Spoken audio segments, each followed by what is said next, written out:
Raviteja Zee news Hyderabad. Tollywood ప్రముఖుల మీటింగ్పై అసలు సినీ నిర్మాతల నుంచి ఏ రకమైనటువంటి అభిప్రాయం వ్యక్తమవుతోంది? ఈ టైంలో ముఖ్యమంత్రిని కలవడం సరైనటువంటి టైమేనా? ఈ టైంలో ఎందుకు ప్రధానంగా కలిసి ముఖ్యమంత్రితో ఆ చర్చలు జరపాల్సి వచ్చింది? అసలు సినీ ప్రముఖులు దేనికోసం వెళ్ళారు? రాష్ట్ర ప్రభుత్వం తరఫున ముఖ్యమంత్రి ఏం చెప్పాడు?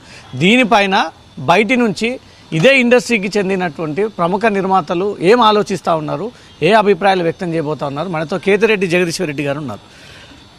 సంధ్య థియేటర్ ఎపిసోడ్ తర్వాత అన్ని పరిణామాలు మీకు తెలిసినాయి. ఏం జరుగుతుంది, ఏమవుతుంది, ఎవరు ఏం చేస్తారు, ఎట్లా కాకపట్టాలి, ఎట్లా గవర్నమెంట్ని మెచ్చేయాలి, మళ్ళీ గవర్నమెంట్ ఎట్లా టైఅప్ చేయాలి, ఈ గ్యాప్ని అంతా సెట్ చేయాలని మీరు ఏం చెప్తారు ఈరోజు జరిగిన మీటింగ్ మీద?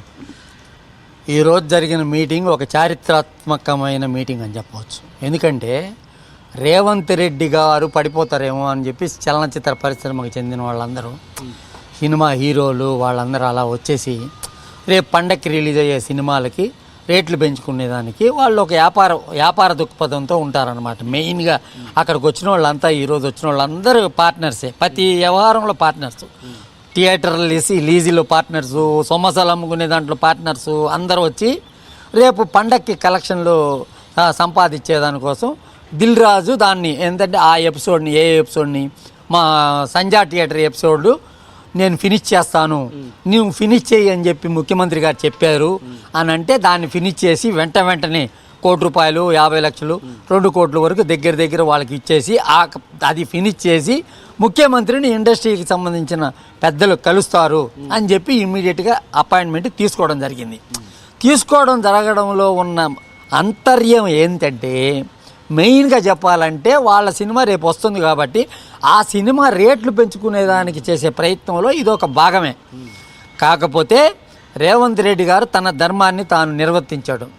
అసెంబ్లీ సాక్షిగా, అంటే అసెంబ్లీ అంటే ఒక శాసనసభ్యుడికి దైవాలయం లాంటిది. దైవాలయంలో చెప్పిన సందేశాన్ని ఫస్ట్ వెళ్ళంగానే ఆ 2 ఏదైతే బెనిఫిట్ షోలు, ఎక్స్ట్రా షోలు గురించి అడక్కండి. మీకు ఇతరత్ర చలనచిత్ర పరిశ్రమకు సంబంధించి ఏ సమస్యలు ఉన్నా మీకు నేను చేస్తాను. ఈ ఇండస్ట్రీ యొక్క స్థాయిని పెద్ద స్థాయికి తీసుకురండి. హాలీవుడ్ స్థాయిలో మనకి ఇన్ఫ్రాస్ట్రక్చర్ కానీ మీకేం కావాలన్న స్టూడియోలు, యూనివర్సల్ స్టూడియో లాంటివి, అదేవిధంగా స్కిల్ డెవలప్మెంట్ సెంటర్స్ అయితే ఇతరత్ర అన్నీ కూడా చేసేదానికి మేము సిద్ధంగా ఉన్నాం, మమ్మల్ని ఆ రకంగా వాడుకోబాకండి అని అన్నాడు. ఈరోజు కానీ రేవంత్ రెడ్డి గారు కానీ ఇచ్చిన మాట కానీ తప్పున్నాడు అనుకో, అసెంబ్లీలో ఇచ్చిన మాట కానీ తప్పుంటే సామాన్య మానవుడు దృష్టికి వెళ్ళిపోయేది మ్యాటర్. ఇమ్మీడియట్గా ప్రజలందరూ కూడా దానికి వేరే రకంగా మాట్లాడడం మొదలుపెట్టేవాళ్ళు.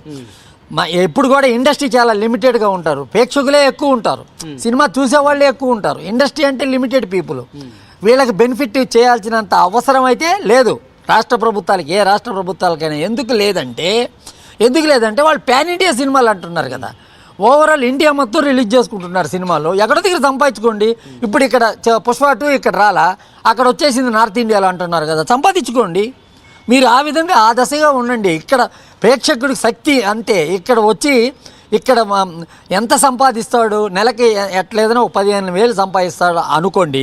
15,000 సంపాదించేవాడు 1,000 రూపాయలు 2,000 పెట్టి ఒక సినిమాకి ఒక టికెట్ తీసుకొని పోగలుగుతాడా?